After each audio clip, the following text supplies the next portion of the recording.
ਵਾਹਿਗੁਰੂ ਜੀ ਕਾ ਖਾਲਸਾ ਵਾਹਿਗੁਰੂ ਜੀ ਕੀ ਫਤਿਹ। ਅੱਜ ਦੀ ਸਾਡੀ ਵਿਚਾਰ ਲੜੀ ਪ੍ਰਾਚੀਨ ਪੰਥ ਪ੍ਰਕਾਸ਼ ਉੱਪਰ ਹੀ ਚੱਲ ਰਹੀ ਹੈ। ਅੱਜ ਦਾ ਪ੍ਰਸੰਗ ਸਾਡੇ ਸ਼ਹੀਦ ਸਰਦਾਰ ਗੁਰਬਖਸ਼ ਸਿੰਘ ਦੇ ਸੰਬੰਧ ਵਿੱਚ ਹੈ। ਜਦੋਂ ਦਿੱਲੀ ਦੇ ਵਿੱਚ ਜੋ ਭਰਤਪੁਰ ਦਾ ਜੱਟ ਸੀ ਸੂਰਜਮਲ, ਉਸ ਦੀ ਮੌਤ ਹੋ ਗਈ। ਉਸ ਤੋਂ ਬਾਅਦ ਉਸ ਦਾ ਪੁੱਤਰ ਰਾਜਗੱਦੀ ਤੇ ਬੈਠਾ। ਉਸਨੇ ਪੂਰਾ ਪ੍ਰਬੰਧ ਮੁਕੰਮਲ ਕਰਕੇ ਉਸਨੇ ਦਿੱਲੀ ਨੂੰ ਘੇਰਾ ਪਾ ਲਿਆ ਤੇ ਜੋ ਨਜ਼ੀਬ ਖਾਨ ਸੀਗਾ, ਜਿਸ ਨੂੰ ਅਹਿਮਦ ਸ਼ਾਹ ਅਬਦਾਲੀ ਨੇ ਤਖਤ 'ਤੇ ਬਿਠਾਇਆ ਸੀ, ਉਹ ਬੇਬਸ ਹੋ ਗਿਆ।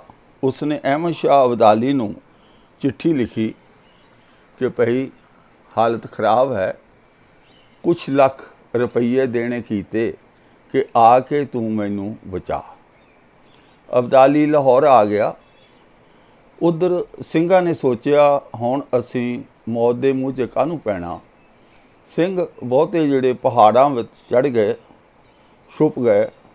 ਥੋੜ੍ਹੇ ਜਿਹੇ ਸਿੰਘ ਅੰਮ੍ਰਿਤਸਰ ਦੀ ਰਾਖੀ, ਦਰਬਾਰ ਸਾਹਿਬ ਦੀ ਰਾਖੀ ਲਈ ਰੁਕੇ। ਉਹਨਾਂ ਦਾ ਆਗੂ ਸੀ ਸਰਦਾਰ ਗੁਰਬਖਸ਼ ਸਿੰਘ।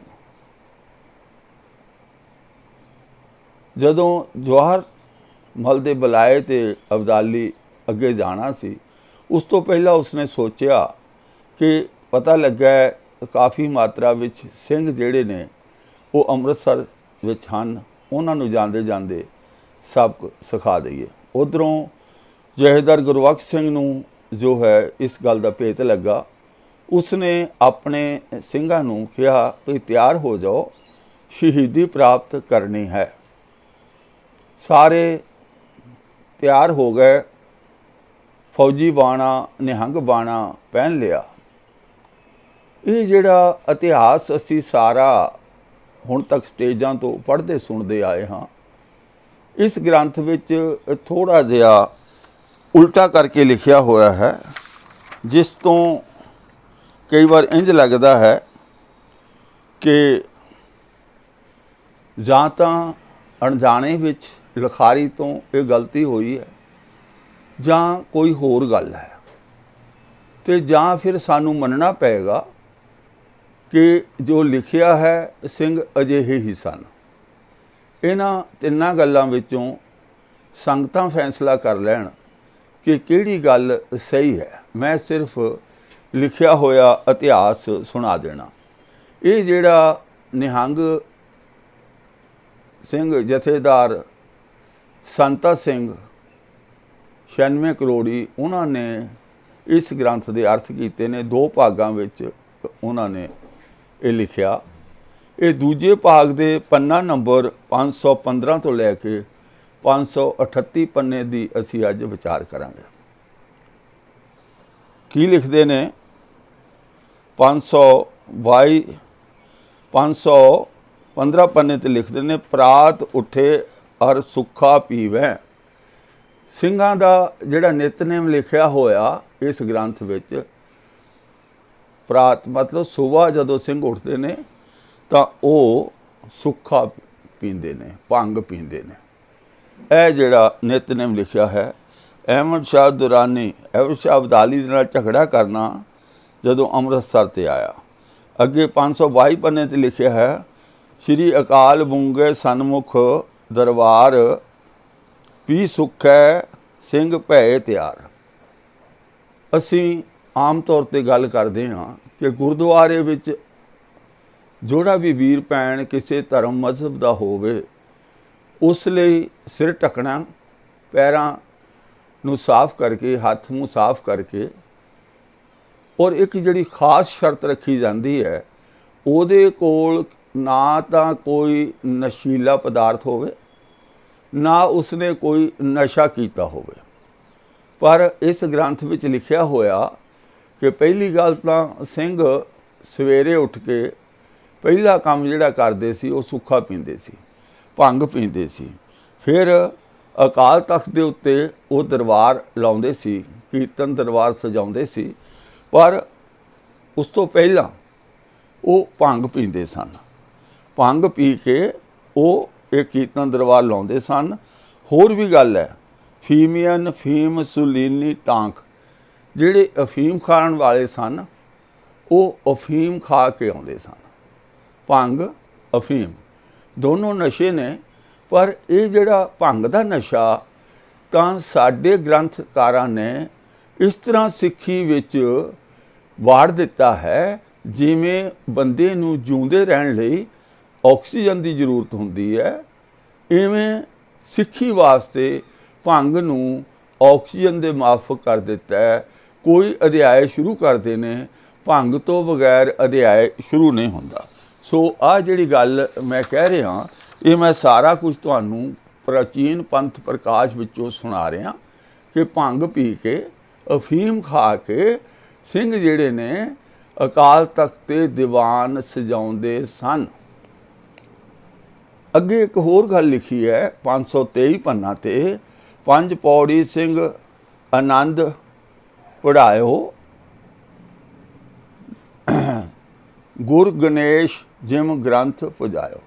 ਜਿਵੇਂ ਹਿੰਦੂ ਧਰਮ ਵਿੱਚ ਕੋਈ ਵੀ ਕਾਰਜ ਕਰਨ ਤੋਂ ਪਹਿਲਾਂ ਗਣੇਸ਼ ਦੀ ਪੂਜਾ ਕੀਤੀ ਜਾਂਦੀ ਹੈ, ਇਵੇਂ ਸਿੱਖ ਧਰਮ ਵਿੱਚ ਆਨੰਦ ਸਾਹਿਬ ਦੀਆਂ 5 ਪੌੜੀਆਂ ਪੜ੍ਹੀਆਂ, ਭਾਵ ਉਸ ਦੀ ਤੁਲਨਾ ਆਨੰਦ ਸਾਹਿਬ ਦੀ ਗਣੇਸ਼ ਦੇ ਨਾਲ ਕੀਤੀ ਗਈ ਹੈ। ਇਹ ਇਹਦੇ ਵਿੱਚ ਲਿਖਿਆ ਹੈ। ਸੋ ਅੱਗੇ ਆਪਾਂ ਵਿਚਾਰ ਕਰਦੇ ਹਾਂ। ਜਦੋਂ ਨਿਹੰਗ ਸਿੰਘ ਇਹ ਤਿਆਰ ਹੁੰਦੇ ਨੇ, ਉਹਦੇ ਵਿੱਚ ਬਹੁਤ ਸਾਰਾ ਲਿਖਿਆ। ਉਹਨਾਂ ਨੇ ਫਰਲੇ ਸਜਾਏ, ਦਮਾਲੇ ਸਜਾਏ, ਉਹਨਾਂ ਨੇ ਸ਼ਸਤਰ ਸਜਾਏ, ਕਿਸੇ ਨੇ ਨੀਲੇ ਰੰਗ ਦਾ, ਕਿਸੇ ਨੇ ਚਿੱਟੇ ਰੰਗ ਦਾ, ਕਿਸੇ ਨੇ ਅਲੱਗ-ਅਲੱਗ ਰੰਗਾਂ ਦੇ ਉਹਨਾਂ ਨੇ ਜਿਹੜੇ ਵਸਤਰ ਹੈ ਸਜਾਏ ਹਨ। ਉਦੋਂ ਬਾਅਦ ਦੇ ਵਿੱਚ ਨਿਹੰਗ ਸਿੰਘ ਗੁਰਬਖਸ਼ ਸਿੰਘ ਕਹਿ ਰਿਹਾ ਕਿ ਕੋਈ ਬੰਦਾ ਚਾਹੀਦਾ ਜਿਹੜਾ ਬਹਾਦਰ ਹੋਵੇ, ਕੁਰਬਾਨੀ ਕਰਨ ਨੂੰ ਤਿਆਰ ਹੋਵੇ। ਇੱਥੇ ਐਨ ਇਹ ਸਾਖੀ ਨੂੰ ਉਵੇਂ ਕੀਤਾ ਜਾ ਰਿਹਾ ਜਿਵੇਂ ਕਸ਼ਮੀਰੀ ਪੰਡਤ ਆਏ ਸੀ ਗੁਰੂ ਤੇਗ ਬਹਾਦਰ ਜੀ ਦੇ ਕੋਲ, ਤਾਂ ਗੁਰੂ ਤੇਗ ਬਹਾਦਰ ਕਹਿ ਰਹੇ ਨੇ ਕੋਈ ਧਰਮੀ ਪੁਰਸ਼ ਕੁਰਬਾਨੀ ਦੇਵੇ ਤਾਂ ਇਹ ਜ਼ੁਲਮ ਨੂੰ ਠੱਲ ਪਾਈ ਜਾ ਸਕਦੀ ਹੈ। ਇਸੇ ਤਰ੍ਹਾਂ ਦੇ ਵਚਨ ਗੁਰਬਖਸ਼ ਸਿੰਘ ਦੇ ਮੁਖੋਂ ਕਢਾਏ ਸਾਰੇ ਜਿਹੜੇ ਸਿੰਘਾਂ ਦੇ ਸਾਹਮਣੇ। ਉਹ ਉਸੇ ਤਰ੍ਹਾਂ ਦੇ ਸਿੰਘਾਂ ਵੱਲੋਂ ਵਚਨ ਕਰਾਏ ਕਿ ਤੁਹਾਡੇ ਤੋਂ ਮਹਾਨ ਕੌਣ ਹੋ ਸਕਦਾ। ਦੇਖੋ, ਇਹ ਕਹਾਣੀਆਂ ਜਿਹੜੀਆਂ ਨਾ ਹਰ ਚੀਜ਼ ਨੂੰ ਗੁਰੂ ਨਾਲ ਤੁਲਨਾ ਦੇ ਕੇ ਬਣਾਈਆਂ ਗਈਆਂ। ਖੈਰ, ਨਿਹੰਗ ਸਿੰਘ ਗੁਰਬਖਸ਼ ਸਿੰਘ ਤਿਆਰ ਹੋ ਗਿਆ, ਨਾਲ ਕਿਹਾ ਵੀ ਇੱਕ ਸਰਵਾਲਾ ਚਾਹੀਦਾ, ਇੱਕ ਹੋਰ ਸਿੰਘ ਨਾਲ ਤਿਆਰ ਹੋਇਆ, ਤੇ ਹੋਰ ਫਿਰ ਜਾਂਜੀ ਚਾਹੀਦੇ ਨੇ, ਹੋਰ ਸਿੰਘ ਤਿਆਰ ਹੋਏ। ਪਰ ਇਹ ਭਾਵ ਇਹ ਲੜਾਈ ਲਈ ਤਿਆਰ ਹੋ ਗਏ। ਜਿਹੜੀ ਅੱਗੇ ਖਾਸ ਗੱਲ ਕਰਨੀ ਹੈ, ਅਹਿਮਦ ਸ਼ਾਹ ਅਬਦਾਲੀ ਨਾਲ ਇਹਨਾਂ ਦੀ ਲੜਾਈ ਹੋਈ, ਗਹਿ-ਗੱਚ ਲੜਾਈ ਹੋਈ, ਬਹੁਤ ਸਾਰੇ ਸਿੰਘ ਸ਼ਹੀਦ ਹੋ ਗਏ। ਜਿਹੜੀ ਇੱਥੇ ਅਸੀਂ ਇੱਕ ਗੱਲ ਜ਼ਰੂਰੀ ਕਰਨੀ ਹੈ ਉਹ ਇਹ ਹੈ ਕਿ ਲੜਾਈ ਦੇ ਵਿੱਚ ਗੁਰਬਖਸ਼ ਸਿੰਘ ਸ਼ਹੀਦ ਨਹੀਂ ਹੋਇਆ, ਭਾਵ ਉਸਦੇ ਜ਼ਖਮ ਹੋਏ, ਖੂਨ ਬਹੁਤ ਵਗਿਆ, ਕਮਜ਼ੋਰ ਬਹੁਤ ਹੋ ਗਿਆ, ਪਰ ਉਹ ਮਰਿਆ ਨਹੀਂ, ਸ਼ਹੀਦ ਨਹੀਂ ਹੋਇਆ। ਫਿਰ ਉਸਨੇ ਅਬਦਾਲੀ ਦੇ ਜਿਹੜੇ ਸਿਪਾਹੀ ਉਹਨਾਂ ਨੂੰ ਕਿਹਾ ਆਪਣੀ ਧੌਣ ਨੀਵੀਂ ਕਰਕੇ ਕਿ ਮੇਰਾ ਸਰੀਰ ਉਤਾਰੋ, ਮੈਂ ਸ਼ਹੀਦੀ ਪ੍ਰਾਪਤ ਕਰਨੀ ਹੈ। ਇੱਕ ਤਰ੍ਹਾਂ ਦੇ ਨਾਲ ਇਹ ਲਿਖਾਰੀ ਇਹ ਕਹਿ ਰਿਹਾ ਜਿਵੇਂ ਕਿਸੇ ਨੇ ਸੁਸਾਈਡ ਕਰਨਾ ਹੋਵੇ, ਕਿਉਂਕਿ ਲੜਾਈ ਦੇ ਮੈਦਾਨ ਵਿੱਚ ਮਾਰਿਆ ਜਾਣਾ ਉਸ ਨੂੰ ਅਸੀਂ ਸ਼ਹੀਦ ਕਹਿੰਦੇ ਹਾਂ। ਪਰ ਜਿਹੜਾ ਕਿਸੇ ਨੂੰ ਇਹ ਕਹਿਣਾ ਧੌਣ ਨੀਵੀਂ ਕਰਕੇ ਕਿ ਮੈਨੂੰ ਮਾਰ ਦੇਵੋ, ਇਹ ਇੱਕ ਤਰ੍ਹਾਂ ਦੇ ਨਾਲ ਕੀ ਹੈ ਕਿ ਇੱਕ ਤਰ੍ਹਾਂ ਨਾਲ ਸੁਸਾਈਡ ਕਰਨੇ ਵਾਲੀ ਗੱਲ ਹੈ। ਲਿਖਿਆ ਇਸ ਵਿੱਚ ਇਸ ਤਰ੍ਹਾਂ ਗਿਆ ਹੈ ਕਿ ਜਿਹੜੀ ਸ਼ਹੀਦੀ ਪ੍ਰਾਪਤ ਕਰਨੀ, ਪਰ ਬੰਦਾ ਜਿਹੜਾ ਜੰਮਦਾ ਹੈ ਉਹ ਮਰਨ ਸ਼ਹੀਦੀ ਪ੍ਰਾਪਤ ਕਰਨ ਲਈ ਜੰਮਦਾ ਹੈ, ਹੋਰ ਕੋਈ ਕਾਰਜ ਨਹੀਂ। ਮਤਲਬ ਇੱਕ ਤਰ੍ਹਾਂ ਨਾਲ ਸਾਨੂੰ ਇਹ ਗੁੜਤੀ ਦੇਣੀ ਚਾਹੀ ਕਿ ਸਿੱਖ ਮਰਨ ਵਾਸਤੇ ਬਣੇ ਹਨ। ਪਰ ਜਿੱਥੋਂ ਤੱਕ ਮੈਂ ਗੁਰਬਾਣੀ ਸਮਝੀ ਹੈ, ਪੜ੍ਹੀ ਹੈ, ਗੁਰੂ ਸਾਹਿਬ ਸਾਨੂੰ ਸੁਚੱਜਾ ਜੀਵਨ ਜਿਉਣ ਦੀ ਸਿੱਖਿਆ ਦਿੰਦੇ ਹਨ। ਸੁਚੱਜਾ ਜੀਵਨ, ਅਣਖ ਵਾਲਾ ਜੀਵਨ ਅਗਰ ਜੀਣ ਵਿੱਚ ਕੋਈ ਦਿੱਕਤ ਆਵੇ, ਸਿੱਖ ਜਿਹੜਾ ਉਹ ਸ਼ਹੀਦ ਹੋਣ ਨੂੰ ਤਿਆਰ ਹੈ। ਪਰ ਐਵੇਂ ਮਰਨ ਲਈ ਬੰਦੇ ਸਿੱਖ ਪੈਦਾ ਨਹੀਂ ਹੋਏ, ਇਹ ਜਿਉਣ ਲਈ ਪੈਦਾ ਹੋਏ ਨੇ, ਚੰਗੇ ਸਮਾਜ ਦੀ ਸਿਰਜਣਾ ਕਰਨ ਲਈ, ਉਹਦੇ ਲਈ ਉਪਰਾਲੇ ਕਰਨ ਲਈ ਪੈਦਾ ਹੋਏ। ਪਰ ਇਸ ਕਹਾਣੀ ਵਿੱਚ ਸਰਦਾਰ ਗੁਰਬਖਸ਼ ਸਿੰਘ ਦੀ ਸ਼ਹੀਦੀ ਨੂੰ ਵੀ ਰੋਲਿਆ ਗਿਆ ਇੱਕ ਤਰ੍ਹਾਂ ਨਾਲ, ਕਿਉਂਕਿ ਉਸ ਨੂੰ ਜੰਗੇ ਮੈਦਾਨ ਵਿੱਚ ਸ਼ਹੀਦ ਹੋਇਆ ਨਹੀਂ ਦਿਖਾਇਆ ਗਿਆ, ਸਗੋਂ ਇਹ ਦਿਖਾਇਆ ਗਿਆ ਕਿ ਉਸਨੇ ਆਪਣੀ ਧੌਣ ਨੀਵੀਂ ਕਰਕੇ ਦੁਸ਼ਮਣ ਨੂੰ ਕਿਹਾ ਕਿ ਮੇਰਾ ਸਿਰ ਲਾ ਦਿਓ, ਜਿਹੜੀ ਕਿ ਗੁਰਮਤ ਦੇ ਅਨੁਸਾਰ ਬਿਲਕੁਲ ਸਹੀ ਨਹੀਂ ਲੱਗਦਾ ਹੈ। ਇਹ ਫੈਸਲਾ ਸੰਗਤਾਂ ਨੇ ਕਰਨਾ ਕਿ ਵਾਕਿਆ ਇਵੇਂ ਸ਼ਹੀਦੀ ਹੋਈ ਜਾਂ ਲਿਖਾਰੀ ਨੇ ਕੋਈ ਗਲਤੀ ਕੀਤੀ ਹੈ। ਅੱਗੋਂ ਜਿਹੜੀ ਗੱਲ ਹੈ ਉਹ ਬੜੀ ਅਜੀਬੋ ਗਰੀਬ ਹੈ। ਅਗਲੀ ਜਿਹੜੀ ਗੱਲ ਹੈ ਉਹਦੇ ਵਿੱਚ ਤਾਂ ਇਹ ਕਹਿ ਦਿੱਤਾ ਗਿਆ ਕਿ ਜਦੋਂ ਗੁਰਬਖਸ਼ ਸਿੰਘ ਜੀ ਸ਼ਹੀਦ ਹੋਏ, ਇਹਨਾਂ ਨੂੰ ਦਰਗਾਹ ਵਿੱਚੋਂ ਵਿਵਾਨ ਲੈ ਕੇ ਆਏ। ਉਹ ਵਿਵਾਨ ਨੂੰ ਚੁੱਕਣ ਵਾਲੇ ਜਿਹੜੇ ਸਨ ਉਹ ਸਾਰੇ ਤੁਰਕ ਸਨ, ਮੁਸਲਮਾਨ ਸਨ। ਉਹਨਾਂ ਦੇ ਸਿਰ 'ਤੇ ਇਹ ਚੁਕਾਇਆ ਹੋਇਆ ਸੀ ਔਰ ਹਵਾਈ ਘੋੜੇ ਵੀ ਆਏ। ਇੱਥੋਂ ਤੱਕ ਭਾਈ ਮਨੀ ਸਿੰਘ ਅਤੇ ਭਾਈ ਤਾਰੂ ਸਿੰਘ ਵੀ ਗੁਰਬਖਸ਼ ਸਿੰਘ ਜੀ ਨੂੰ ਲੈਣ ਆਏ। ਫਿਰ ਇੱਥੋਂ ਉਹਨਾਂ ਨੂੰ ਲੈ ਗਏ, ਸਿੰਘਾਂ ਨੂੰ ਲੈ ਗਏ, ਅੱਗੇ ਦਰਗਾਹ ਵਿੱਚ ਲੈ ਗਏ। ਉਹ ਦਰਗਾਹ ਵਿੱਚ ਸਾਰੇ ਸ਼ਹੀਦ ਸਿੰਘ ਸਨ, ਭਾਈ ਤਾਰੂ ਸਿੰਘ, ਭਾਈ ਮਨੀ ਸਿੰਘ ਅਤੇ ਗੁਰੂ ਗੋਬਿੰਦ ਸਿੰਘ ਜੀ ਵੀ ਸਨ। ਇਹ ਜਿਹੜਾ ਸਾਰਾ ਕੁਝ ਲਿਖਿਆ ਹੋਇਆ ਹੈ। ਉੱਥੇ ਵੀ ਗੁਰੂ ਗੋਬਿੰਦ ਸਿੰਘ ਜੀ ਦੇ ਸਨਮੁਖ ਹੋ ਕੇ ਭਾਈ ਗੁਰਬਖਸ਼ ਸਿੰਘ ਜੀ ਇਹ ਕਹਿ ਰਹੇ ਹਨ ਕਿ ਮੈਨੂੰ ਤੁਸੀਂ ਆਪਣੇ ਕੋਲ ਰੱਖੋ। ਪਰ ਉਧਰ ਗੁਰੂ ਗੋਬਿੰਦ ਸਿੰਘ ਜੀ ਕੀ ਕਹਿ ਰਹੇ ਨੇ ਕਿ ਤੁਹਾਨੂੰ ਜਿਹੜਾ ਹੈ ਦੁਬਾਰਾ ਖਾਲਸੇ ਦੇ ਘਰ ਵਿੱਚ ਜਨਮ ਲੈਣਾ ਅਤੇ ਫਿਰ ਦੁਸ਼ਟਾਂ ਦਾ ਨਾਸ਼ ਕਰਨਾ ਅਤੇ ਉਹਨੂੰ ਥੱਲੇ ਜਾਣਾ। ਫਿਰ ਹੋਰ ਸ਼ਹੀਦ ਸਿੰਘਾਂ ਨੇ ਭਾਈ ਗੁਰਬਖਸ਼ ਸਿੰਘ ਲਈ ਅਪਰੋਚ ਕੀਤਾ, ਬੇਨਤੀ ਕੀਤੀ ਗੁਰੂ ਗੋਬਿੰਦ ਸਿੰਘ ਜੀ ਦੇ ਕੋਲ ਕਿ ਦੇਖੋ ਜੀ, ਇਹਨਾਂ ਨੂੰ ਕੁਝ ਸਮਾਂ ਇੱਥੇ ਸਾਡੇ ਸ਼ਹੀਦਾਂ ਸਿੰਘਾਂ ਦੇ ਵਿੱਚ ਰਹਿਣ ਦੀ ਆਗਿਆ ਦਿੱਤੀ ਜਾਵੇ। ਗੁਰੂ ਗੋਬਿੰਦ ਸਿੰਘ ਜੀ ਨੇ ਇਹ ਗੱਲ ਪ੍ਰਵਾਨ ਕਰ ਲਈ। ਉਹਨਾਂ ਨੂੰ ਕਿਹਾ ਕਿ ਤੁਸੀਂ 12 ਸਾਲ ਇੱਥੇ ਰਹੋ। ਇਸ ਗ੍ਰੰਥ ਦੇ ਅਨੁਸਾਰ ਇਹ ਘਟਨਾ ਹੈ 1800 ਸੰਮਤ 1822 ਦੀ। ਉਸ ਦੇ ਅਨੁਸਾਰ ਇਹ ਬਣਦਾ ਹੈ ਸਨ 1765 ਈਸਵੀ ਅਤੇ 12 ਸਾਲ 1765 ਵਿੱਚ ਪਾ ਕੇ ਫਿਰ ਇਹ ਬਣ ਜਾਂਦਾ ਹੈ 1700 ਜੋ ਹੈ 1777 ਬਣਦਾ ਹੈ। ਮੈਨੂੰ ਲੱਗਦਾ ਕੁਛ ਕੈਲਕੂਲੇਸ਼ਨ ਵਿੱਚ ਇਹਨਾਂ ਤੋਂ ਗਲਤੀ ਹੋ ਗਈ। ਅੱਗੇ ਤੁਹਾਨੂੰ ਮੈਂ ਕੜੀ ਨੂੰ ਜੋੜਾਂਗਾ। ਇਹ ਕਿੱਥੇ ਇਹਨਾਂ ਦਾ ਜਨਮ ਦੁਆਰਾ ਦੱਸ ਰਹੇ ਨੇ ਭਾਈ ਗੁਰਬਖਸ਼ ਸਿੰਘ ਜੀ ਦਾ ਹੋਇਆ।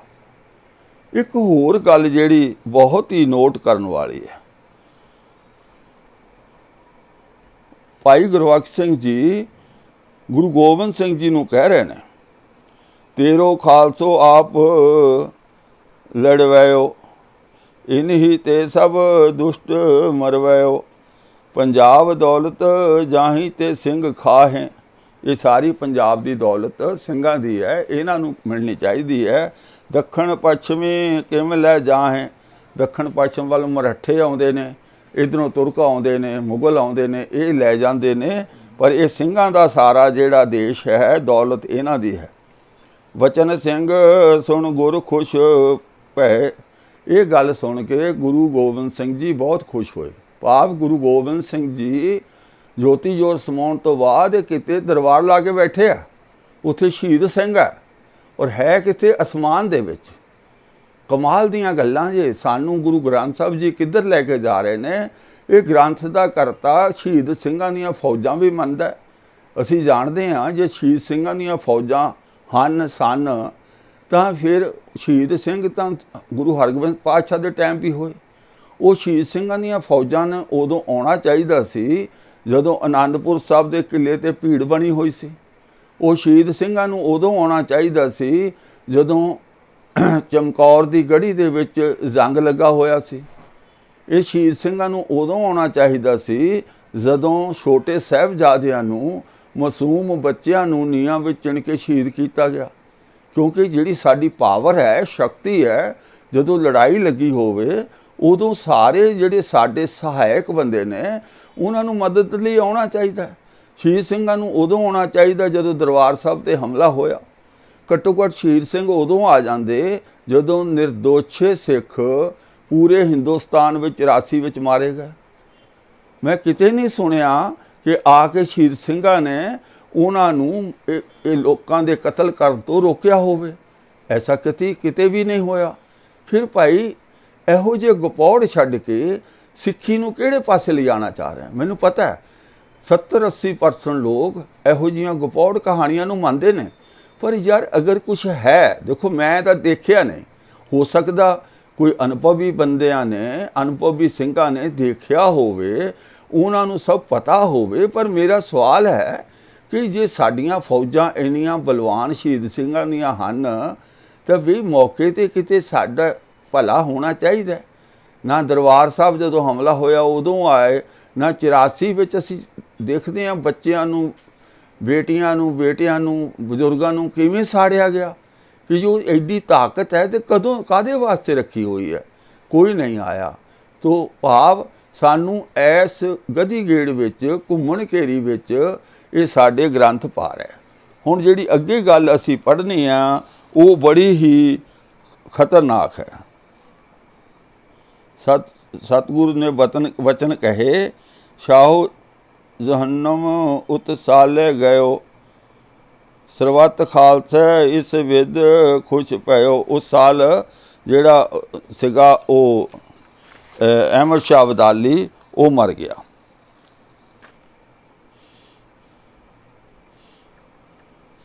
ਆਪਾਂ ਪੜ੍ਹਦੇ ਹਾਂ, ਅਹਿਮਦ ਸ਼ਾਹ ਅਬਦਾਲੀ ਮਰ ਗਿਆ। ਇੱਕ ਜਿਹੜੀ ਗੱਲ ਕਹੀ ਹੈ ਇੱਥੇ ਕਿ ਜਿਹੜਾ ਅਹਿਮਦ ਸ਼ਾਹ ਅਬਦਾਲੀ ਹੈ ਨਾ, ਇਸ ਨੂੰ ਇਸ ਤਰ੍ਹਾਂ ਮਾਰੋ ਜਿਵੇਂ ਬਾਬਾ ਬੰਦਾ ਸਿੰਘ ਬਹਾਦਰ ਨੂੰ ਮਾਰਿਆ ਸੀ। ਇਹ ਜਿਹੜੀ ਗੱਲ ਹੈ ਨੋਟ ਕਰਨ ਵਾਲੀ ਹੈ। ਚੌਪਈ ਜੋ ਹਜੂਰ ਨਿਜ ਪੰਥ ਰਚਾਇਆ, ਅਬ ਤਿਸਨੇ ਹੈ ਬਹੁ ਦੁੱਖ ਪਾਇਆ, ਕਾਬਲ ਤੇ ਜੋ ਕੁੱਤੋਂ ਮੰਗਾਇਓ। ਜਿਹੜਾ ਤੁਸੀਂ ਕਾਬਲ ਤੋਂ ਕੁੱਤਾ ਮੰਗਵਾਇਆ ਹੈ ਅਹਿਮਦ ਸ਼ਾਹ ਅਬਦਾਲੀ, ਉਸਨੇ ਬਹੁਤ ਤੰਗ ਕੀਤਾ ਹੈ। ਤੇ ਉਸ ਨੂੰ ਕੀ ਕਰੋ? ਬੰਦੇ ਜਿਮ ਉਸ ਚਹੀਅਤ ਗਲਾਇਓ, ਜਿਵੇਂ ਬੰਦੇ ਨੂੰ ਖਤਮ ਕੀਤਾ। ਆ ਦੇਖ ਲਓ, ਬਾਬਾ ਬੰਦਾ ਸਿੰਘ ਬਹਾਦਰ ਦੇ ਲਈ ਇਸ ਲਿਖਾਰੀ ਦੇ ਮਨ ਵਿੱਚ ਕਿੰਨੀ ਜ਼ਹਿਰ ਭਰੀ ਹੋਈ ਹੈ। ਭਾਵ ਬਾਬਾ ਬੰਦਾ ਸਿੰਘ ਬਹਾਦਰ ਨੂੰ ਤਾਂ ਇਹ ਕਹਿਰੀ ਅੱਖ ਨਹੀਂ ਪਾਉਂਦਾ, ਉਸ ਨੂੰ ਦੇਖਣਾ ਨਹੀਂ ਚਾਹੁੰਦਾ, ਇੰਨੀ ਜ਼ਹਿਰ ਹੈ। ਅਹਿਮਦ ਸ਼ਾਹ ਅਬਦਾਲੀ ਤੇ ਬਾਬਾ ਬੰਦਾ ਸਿੰਘ ਬਹਾਦਰ ਨੂੰ ਇੱਕ ਬਰਾਬਰ ਸਰਦਾਰ ਰਤਨ ਸਿੰਘ ਭੰਗੂ ਦੱਸ ਰਿਹਾ ਹੈ। ਜੇ ਹਾਲੇ ਵੀ ਮੇਰੇ ਵੀਰ ਕਹਿਣਗੇ ਵੀ ਇਹ ਸਾਡਾ ਇਤਿਹਾਸ ਹੈ, ਇਤਿਹਾਸਕ ਸੋਮਾ ਹੈ, ਜਿੱਥੋਂ ਤੱਕ ਮੈਨੂੰ ਸਮਝ ਆਉਂਦੀ ਹੈ ਕਿ ਬਾਬਾ ਬੰਦਾ ਸਿੰਘ ਜੀ ਬਹਾਦਰ ਜਿਹਾ ਸੂਰਵੀਰ ਯੋਧਾ, ਜਰਨੈਲ, ਜਿਹੜਾ ਸਿੱਖ ਰਾਜ ਦਾ ਮੋਢੀ ਹੈ, ਉਸ ਵਿੱਚ ਕੋਈ ਖੋਟ ਨਹੀਂ ਸੀ। ਖੋਟ ਸੀ ਤਾਂ ਦੂਜੇ ਧੜੇ ਵਿੱਚ ਸੀ, ਜਿਹੜਾ ਲੁੱਟਾਂ ਖੋਹਾਂ ਕਰਨ ਨੂੰ, ਜਿਹੜਾ ਕਾਨੂੰਨ ਆਪਣੇ ਹੱਥ ਵਿੱਚ ਲੈਣ ਨੂੰ ਕਾਹਲਾ ਰਹਿੰਦਾ ਸੀ। ਭਾਵ ਬਾਬਾ ਬੰਦਾ ਸਿੰਘ ਬਹਾਦਰ ਦੇ ਹੁਕਮ ਨੂੰ ਮੰਨਣ ਨੂੰ ਤਿਆਰ ਨਹੀਂ ਸੀ। ਜੇ ਅਸੀਂ ਬਰੀਕੀ ਨਾਲ ਇਤਿਹਾਸ ਨੂੰ ਸਮਝਾਂਗੇ ਤੇ ਭਾਈ ਜਦੋਂ ਅਨੰਦਪੁਰ ਸਾਹਿਬ ਦਾ ਕਿਲਾ ਗੁਰੂ ਗੋਬਿੰਦ ਸਿੰਘ ਜੀ ਨੇ ਛੱਡਿਆ, ਔਰ ਸਾਨੂੰ ਪਤਾ ਹੈ ਸਰਸਾ ਨਦੀ ਤੋਂ ਚਮਕੌਰ ਸਾਹਿਬ ਤੋਂ ਅੱਗੇ ਮੁਕਤਸਰ, ਫਿਰ ਸਾਬੋ ਕੀ ਤਲਵੰਡੀ ਅਸੀਂ ਇਤਿਹਾਸ ਵਿੱਚ ਕਹਿੰਦੇ ਹਾਂ ਬਾਬਾ ਦੀਪ ਸਿੰਘ ਤੇ ਭਾਈ ਮਨੀ ਸਿੰਘ ਨੂੰ ਗ੍ਰੰਥ ਲਿਖਣ ਦੀ ਸੇਵਾ ਦਿੱਤੀ। ਜੇ ਅਸੀਂ ਥੋੜ੍ਹਾ ਗਹਿਰਾਈ ਨਾਲ ਇਤਿਹਾਸ ਨੂੰ ਪੜ੍ਹੀਏ, ਬਾਬਾ ਦੀਪ ਸਿੰਘ ਦੀ ਉਮਰ ਉਸ ਸਮੇਂ ਕੋਈ 23-24 ਸਾਲ ਦੀ ਸੀ, क्योंकि उन्होंने जन्म है 1682 ईस्वी का, जदों खालसा पंथ की सिरजना हुई है, खालसा पंथ प्रगट किया है, उदों बाबा दीप सिंह जी की उम्र सी 17 साल की।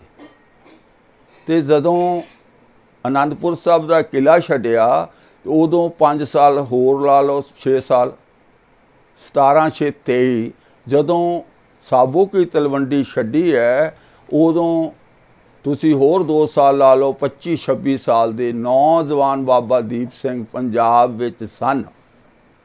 भाई मनी सिंह की उम्र उस वेले 60 साल की सी। उन्हां लई तां जोग बनदा है कि भाई मनी सिंह बजुर्ग सन, उन्होंने लिखण पढ़न का काम दे दिता हो।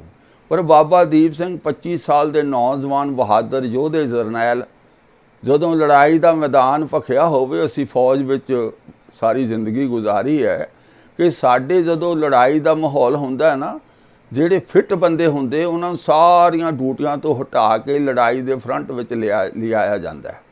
ਔਰ ਜਿਹੜੇ ਥੱਲੇ ਵਾਲੇ ਸਾਰੇ ਕੰਮ ਹੈ ਉਹ ਉਹਨਾਂ ਨੂੰ ਦੇ ਦਿੱਤੇ ਜਾਂਦੇ, ਜਿਹੜੇ ਬਿਮਾਰ ਹੈ, ਕਿਸੇ ਦਾ ਹੱਥ ਕੱਟਿਆ, ਕਿਸੇ ਦਾ ਪੈਰ ਕੱਟਿਆ, ਜਾਂ ਕੋਈ ਕਿਸੇ ਤਰ੍ਹਾਂ ਸਰੀਰਕ ਤੌਰ ਤੇ ਤੰਦਰੁਸਤ ਨਹੀਂ ਹੈ, ਉਹਨਾਂ ਨੂੰ ਸਾਰੇ ਲਿਖਣ ਪੜ੍ਹਨ ਵਾਲੇ ਜਿਹੜੇ ਅੰਦਰ ਆਫਿਸ 'ਚ ਬਹਿ ਕੇ ਕੰਮ ਕਰਨ ਵਾਲੇ ਦਿੱਤੇ ਜਾਂਦੇ ਆ। ਸਾਰੇ ਫਿੱਟ ਬੰਦਿਆਂ ਨੂੰ ਲੜਾਈ ਦੇ ਮੈਦਾਨ 'ਚ ਫਰੰਟ ਲਾਈਨ 'ਤੇ ਭੇਜਿਆ ਜਾਂਦਾ ਹੈ। पर आखिर कोई कारण तो होगा, जे गुरु गोबिंद सिंह जी पंजाब विच जिहड़े सारे सिंह उन्हां नाल रहिंदे सी, गिणे चुने 2-4 भाई दया सिंह, भाई धर्म सिंह वर्गियां नूं छड्ड के बाकी सारियां नूं पंजाब चों छड्ड के उन्हां ने हरियाणा अज दा उदों सारा पंजाब सी, दिल्ली, राजस्थान, मध्य प्रदेश, उत्तर प्रदेश सारा छड्ड के वो गए ने महाराष्ट्र, जिथे एक नवें तरो ताज़ा बहादुर बाबा बंदा सिंह बहादुर नूं तैयार करके उस उन्होंने कोई सीक्रेट मिशन, सीक्रेट गल्लां समझा के उन्होंने पंजाब के सिखां नूं नाल लैके किहड़े तरीके नाल सारी जंग की ब्योंतबंदी करनी है और किवें सारे काम करने। बाबा बंदा सिंह जी बहादुर महान जरनैल ने वो सारे कारज कीते, पर सारा जिहड़ा विगाड़ सी गल दा हुण प्रॉब्लम ये है कि बाबा बंदा सिंह बहादुर ते उहदे योधे सारे फड़वा दिते गए, उन्होंने दिल्ली में शहीद कर दिता गया। हुण वो अपना इतिहास तो लिख नहीं सकते भी किसने किवें दगा कमाया, की कुछ किया। जो थोड़ा बहुत सानू उपरा उपरा मिलता है उहदे विच सीधी गल स्पष्ट समझ आउंदी है कि बाबा बंदा सिंह जी जिहे महान जरनैल नाल बहुत वड्डा धोखा होया, उन्होंने मरवाया गया साजिश रच के। ते ये सारे जिहड़े ग्रंथ के करता एक पासड़ गल्लां कर रहे हैं कि जिद्दां 2 जथे बन गए सी, एक बंदे बहादुर दे नाल वाले ते एक जिन्हां नूं तत खालसा कहंदे आ। यह ग्रंथ तत खालसा वालियां ने लिखिया, इस करके ये बाबा बंदा सिंह बहादुर की तुलना अहमद शाह अब्दाली नाल कर रहे आ। देख लो, जे हाले भी ना जागे, हाले भी पड़चोल ना कीती भाई, फिर इवें ही हुंदा रहना है। जिहड़ा सच दे मार्ग ते चलूगा उसका इतिहास विगाड़ के लिखिया जाएगा, जिवें बाबा बंदा सिंह जी बहादुर का लिखिया। सो असी पढ़ लिया है कि बाबा बंदा सिंह जी बहादुर नूं कह रहे ने कि अहमद शाह अब्दाली नूं इदां मारो जिद्दां बाबा बंदा सिंह बहादुर नूं खत्म कीता सी। किहदे कोल कह रहे ने? कहा कवि रहा है सरदार गुरबख्श सिंह शहीद, जिन्हों ने अमृतसर विखे अपनी शहादत दी। वो शहादत भी रोल दी भी शहीद नहीं होए, उनका सिर नीवा करके तो अपना सिर कटवाया। उधर बाबा बंदा सिंह बहादुर की शहादत, उहदे जीवन नूं सारे वो बहादुर जिहड़े 4 साल के बच्चे का जिगरा कढ़ के उहदे मूँह च पाया गया सी, उसनूं अब्दाली के बराबर दस रहे हैं। कमाल की गल है। सो खैर अगे चलीए। सो बाबा बंदा सिंह बहादुर के बारे तो गल कर ले। हुण गुरु गोबिंद सिंह जी दे कोल जदों होर शहीद सिंघां ने अप्रोच किया भाई गुरबख्श सिंह जी वालों, तो कहा भी इन्हां नूं कुछ समय इत्थे रहण दिओ। 12 साल वो उत्थे गुरु गोबिंद सिंह जी दे कोल रहे। उदों बाद दे विच जन्म कित्थे लैणा? आ देखो कड़ियां किद्दां जोड़ रहे ने।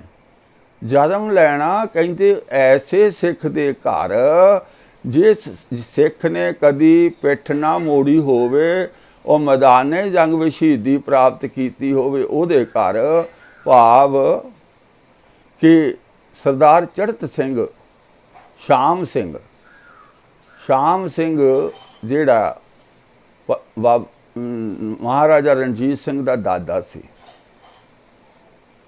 ਸ਼ਾਮ ਸਿੰਘ ਦੇ ਘਰ ਉਹਦਾ ਪੋਤਾ ਮਹਾਰਾਜਾ ਰਣਜੀਤ ਸਿੰਘ ਹੋਏ, ਤੇ ਉਹਨਾਂ ਦੇ ਘਰ ਇਹਨਾਂ ਨੂੰ ਜਨਮ ਲੈਣ ਲਈ ਇਹ ਕਹਿ ਰਹੇ ਨੇ ਕਿ ਭਈ ਜਨਮ ਤੁਹਾਡਾ ਜਿਹੜਾ ਉੱਥੇ ਹੋਵੇਗਾ ਜਿਹੜਾ ਸਿੰਘ ਕਦੀ ਰਣ ਦੇ ਵਿੱਚੋਂ ਭੱਜਾ ਨਾ ਹੋਵੇਗਾ।